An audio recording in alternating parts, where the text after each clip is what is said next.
আজকে চলে সিনেমা দেখতে, তাই তো?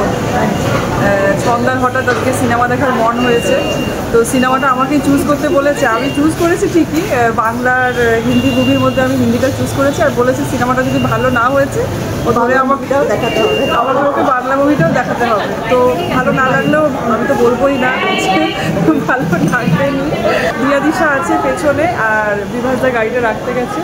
সিনেমা প্রায় আরম্ভ হয়ে গেছে, টাইম হয়ে গেছে, এখনো হবে 5 মিনিট আছে, আর 5 মিনিট আছে। চলুন আপনাদের সাথে আবার উপরে গিয়ে কথা বলছি। আজকে ছন্দাকে খুব ভালো লাগছে, ছন্দা শাড়ি পরে এসেছে, খুব মিষ্টি লাগছে। আর বাইরে কিন্তু খুব বৃষ্টি হচ্ছে, আজকে ওয়েদারটা খুব ভালো। চলুন আবার উপরে গিয়ে কথা বলছি আপনাদের সাথে। ছন্দার সাথে আমার অনেক মিল আছে, তো সেই কারণেই হয়তো আমরা এত ভালো বন্ধু হতে পেরেছি, কারণ অনেক ব্যাপারেই আমি কিন্তু ওর সাথে অনেক কিছু মিল খুঁজে পাই, কারণ ও খুব ঘুরতে ভালোবাসে আর আমিও ঘুরতে ভালোবাসি। তো যাই হোক, আজকে সকালে ওর ফোনটা না আসলে হয়তো আজকের এই মুভি দেখার প্ল্যানটা হতো না। তো ও যেমনই ফোন করেছে সঙ্গে সঙ্গে আমিও রাজি হয়ে গেছি, আমারও ভালো লাগছিল না, বোর হচ্ছিলাম একা একা। তো যাই হোক, সিনেমা হলে চলে এসেছি, সিনেমাটা দেখলাম, বেশ ভালোই লেগেছে।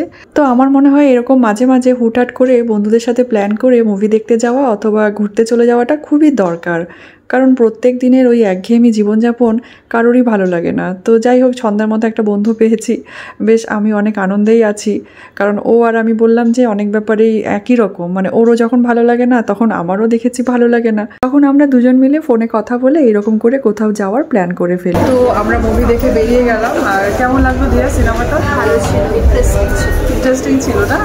দিশা কেমন লাগলো?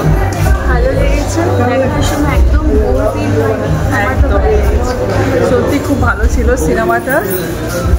আর বিভাসদার কেমন লেগেছে? ভালো না? খুব ইন্টারেস্টিং ছিল, আর মানে কোথাও বোর ফিল হয়নি। সত্যি সিনেমাটা খুব ভালো ছিল, আপনারাও আসুন, আপনারাও দেখুন। আমাদের তো খুব ভালো লেগেছে, আশা করি আপনাদেরও খুব ভালো লাগবে। আর রেড 1টা মানে ফার্স্ট পার্টটাও আমি দেখেছিলাম, আর এমনিতেও অজয় দেবগনের সব মুভি আমার খুব ভালো লাগে, আমি মোটামুটি সব মুভি দেখি। চলুন এবার দেখি কি করা যায়। দিয়া কি প্ল্যান এবার? হ্যাঁ, বাইরে যাই। এখানে আমরা একটু কফি খেতে চেয়েছিলাম, কিন্তু এখানে কফি চা কিছুই ছিল না। তারপরে দেখি বাইরে কি করে, সাথে থাকুন, দেখতে থাকুন। এরপর আমাদের খুব চা খেতে ইচ্ছা করছিল সবারই, আর ওখানে কিন্তু কোনো রকম চা কফি কিচ্ছু পাইনি আমরা। তারপর ঠিক করলাম যে বাইরে বেরিয়ে একটু চা খাবো, আর তারপর রেস্টুরেন্টে গিয়ে কিছু খাওয়া দাওয়া করে বাড়ি চলে। খিদে পেয়েছে, এবার একটা রেস্টুরেন্টে আসলাম খেতে, দেখি কি খাই। একটু চা খেলাম, আর তারপরে এবার কিছু খেয়ে বাড়ি যাব। তারপর আমরা খাবার অর্ডার করে ফেলেছিলাম, আর সব খাবার কিন্তু নিরামিষই ছিল।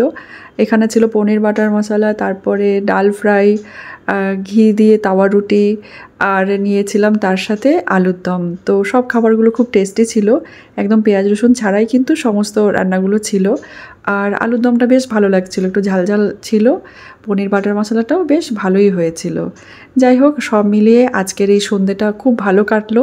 অনেক দিন পর এই যে একসাথে সিনেমা দেখতে এলাম, গল্প করলাম, আনন্দে কাটালাম সবাই মিলে। তো মাঝে মাঝে এরকম করে একটু আনন্দ করে নিতেই হবে সব কাজের মাঝখানেই, না হলে কিন্তু একঘেয়েমি জীবন হয়ে গেলে একটু ভালো লাগবে না।